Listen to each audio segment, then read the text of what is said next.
একসময় সে শুধু আমার ছিল, আজ তার মন অন্য কারো কাছে চলে গেছে। কে জ্বালায়? কার সাথে এত কথা বলো?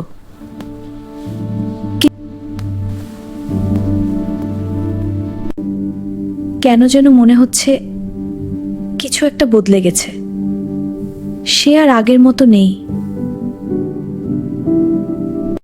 তুমি খুব স্পেশাল। তোমার সাথে কথা বললে ভালো লাগে।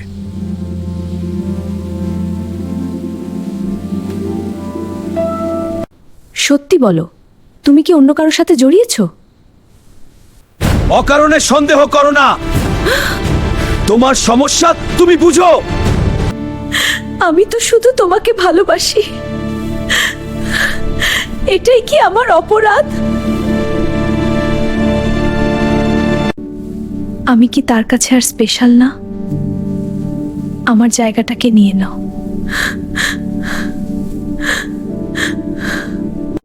ইসলামে পরকিয়া বড় গুনাহ। এটা একটি সংসার ধ্বংস করে দিতে পারে। আমি কি ভুল পথে চলে যাচ্ছি? আমার সংসারটা কি আমি নিজেই নষ্ট করছি? হে আল্লাহ, আমার স্বামীকে সঠিক পথে ফিরিয়ে আনুন। আমার সংসারটা রক্ষা করুন। সে তো আমার জন্য সব করছে, আমি কেন তাকে কষ্ট দিচ্ছি?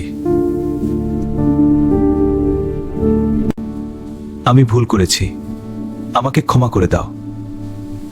আমাকে ক্ষমা করে দাও।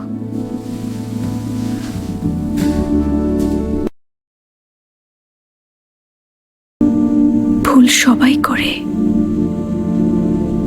কিন্তু আবার যেন না করো।